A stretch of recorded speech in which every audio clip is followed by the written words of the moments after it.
Улсын хурал өнөөдөр үдээс хойш ээлжид бус чуулган зарлаж шин сайдуудын томилгоог танилцуулах байсан ч хойшиллоо.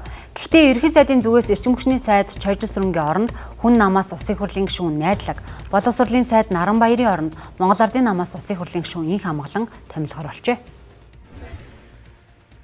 Ер нь бол хоёр сайд чөлөөлөгдөх хүсэлтээ өгсөн.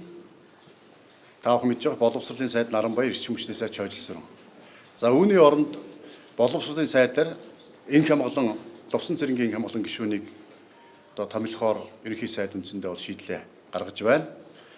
За холбогдох одоо ерөнхийлөгч бол их уралдаа зөвшөөрлөс танилцуулж одоо их урлаар маргааш хэлэлцэгдэх байх. Зам эрчим хүчний сайд дээр бас одоо хүн намын саналыг үндэслээд ерөнхий сайдаас зөвшөөрөлцөөд Найдлаа их урлын гишүүн Найдлагаас томилохоор ийм одоо шийдвэр гаргаж байгаа. Хараахан албажааг байна, үндсэндээ өнөөдөр албачих байх. Өнөөдөр одоо их урлаар хэлэлцэх процессыг дуусгах байх. Ингэхээр одоо маргаашийн чуулганаар хэлэлцэгдэх болов. За энэхүү таамаг ёсоор шин сайдуудын нэрс тодорхой болж байна. За сайд нарыг шууд өргөжлүүлэн үдээс хойш томилох байсан ч хойшлуулж Пүрэв гарагийн ээлжид чуулганаараа тангараг өргөхөр боллоо. За мөн хүн намын хувьд Наранбаярын өргөдөлтөд зэрэгцсэн дотооддоо багагүй өрсөлдөөн үүсч эрчим хүчний инженер мэргэжилтэд улсын хурлын гишүүн Зол Жаргал, улсын хурлын гишүүн Найдлаа, улсын хурлын гишүүн Ган Зориг нарын нэрс яригдж байсан юм а. Тэгвэл салбарын сайдаар мэргэжлийн хүн томилох шаардлагагүй гэж хүн намын дарга нь үзэж байна. Гэхдээ Зол Жаргал гишүүн бол инженер хүн, инженерт уг эрчим хүчний инженер хүн байхгүй. Тэ, мэргэжлийн хүн үнэн тэ.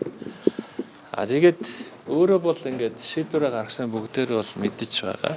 Зүгээр намын дарганы хувьд бол би энэ асуудал дээр бол нээлттэй байж болно л гэсэн ийм байр суурьтай байгаа. Тэ.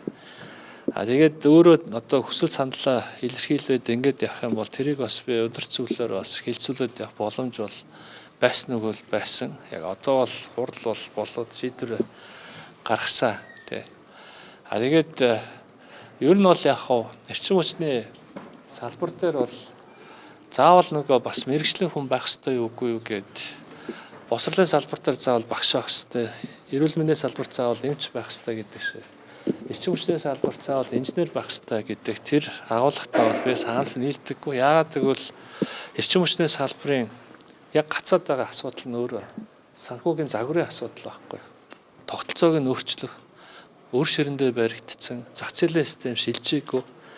Энэ дээр бол маш сайн юм эдийн засгийн ойлгодог, санхүүгээ мэддэг, реформа хийж чадах ийм эр зөрөгтэй тууштай ийм ажиллалт хийх хэрэгтэй.